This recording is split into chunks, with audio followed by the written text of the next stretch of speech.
Yo, Phrolova is finally here and a lot of people are thinking about skipping her, especially people who had Camellya. And as always, you might be a follower for Coomer meta, Or you just think that Phrolova is very good. And for someone who is probably going to skip Phrolova and has Camellya, I don't think the answer is going to be yes for everybody. And that's why we have to talk about it a little bit today. I'm not gonna waste your time. I'm gonna try to do this as fast as possible. So first of all, to know what we're talking about here, let's see what Phrolova does. Because we know that the main reason is that we're having another Havoc DPS, and people probably in a meta perspective will say that if I have another good Havoc DPS that is as strong as her, why would I get another one? And we will talk about if she's stronger or weaker than Camellya in terms of power, but let's first talk about her. Phrolova is a little bit different with her ultimate, especially because she doesn't have energy, because you have to use her abilities to get a certain new ability that will give you stacks in the Forte circuit. You can use her ability to get those stacks and use her ability again, for example, and you will get 4 of these stacks until you get 6 stacks.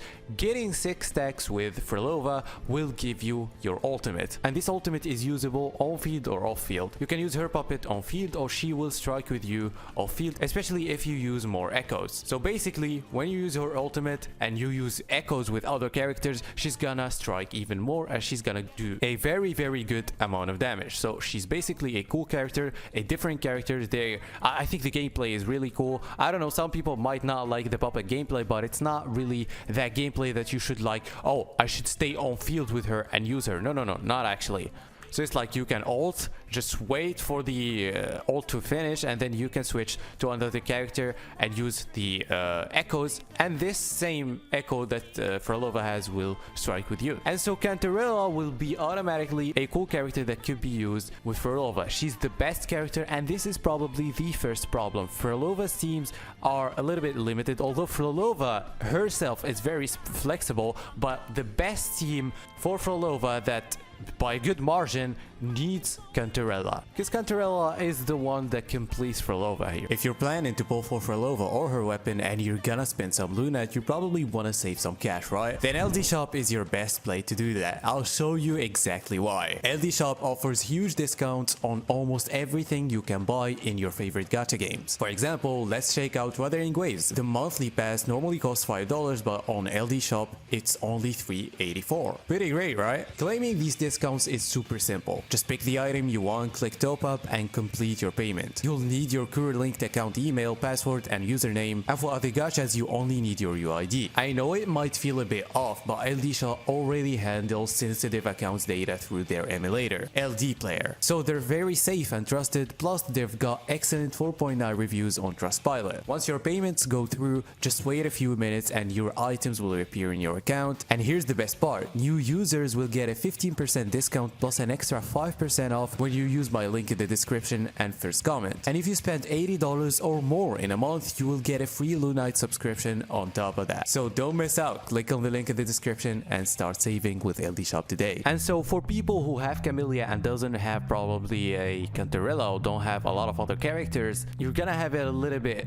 hard to do good with Phrolova. But this is not saying by any means that other teams for Phrolova are bad. No, she even has good free-to-play teams even with Dungeon, but Camellya's teams are more free-to-play friendly. And not only the teams, but also the weapons, because Camellya can use the Emerald of Genesis and have a great amount of damage, while Phrolova has the problem of this insane difference between weapons, because her weapon probably gives her more than 30% damage, which doesn't happen with any other weapon or signature weapon in Wuthering Waves. It is kind of new, and I don't know about that. I don't really like it, but anyway, it is what it is. That's how it is. So Camellya has easier build and a little bit more free-to-play friendly. Now here is the thing. In terms of damage, we will talk about power creep in another video, but in terms of damage, Phrolova in her best team will be better than Camellya in her best team. Now, it's not gonna be insanely better. She's not gonna do double her damage or something like that. She's gonna be slightly better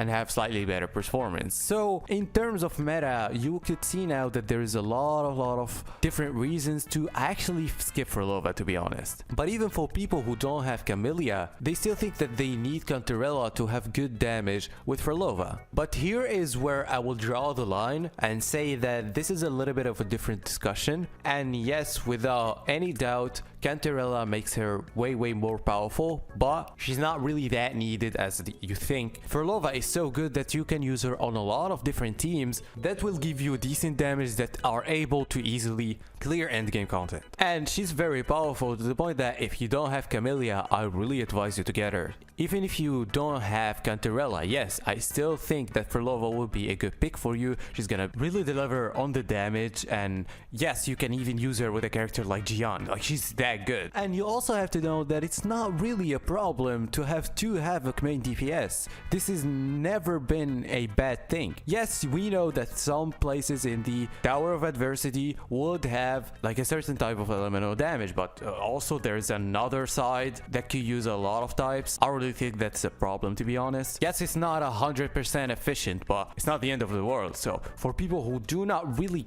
care as much about meta and they don't want the 100% perfect account, then you're good to go and get Phrolova. And of course, again, if you like the character and the gameplay, you still can just use the character. No one's just have to stop you, or you don't even need a video to tell you that, because if you enjoy the character, don't really care about the meta or how powerful it is, she's gonna easily clear endgame content like most characters, not every single character in the game, so it doesn't really matter. That's for you. But for people who care a lot about the meta, I would think that it's wise to skip Phrolova if you have Camellya and actually have Cantarella, or more even if you don't have Cantarella, you know. But again, you have to also check with the gameplay, because I know that some people didn't like the gameplay for Phrolova and some people really loved it. So there's a trial, you can try it and see for yourself. Because as always, we give some guidance in these videos, but there's still one scenario that I'm not gonna tell, that is going to be your scenario that you have to tell for yourself. Never forget the reason why you're playing Wuthering Waves or any other game. You're trying to have fun. So if you're getting a character just for the meta and you're not enjoying the meta itself, there's no reason for you to keep chasing that meta. But if you're someone who is satisfied by the numbers and the damage and how fast he clears, that's a different discussion. That's why not everyone is the same, and that's why I say that we don't have the same answer for everybody. For me, I think Phrolova is really good. I'm probably going to make another video about her, if she's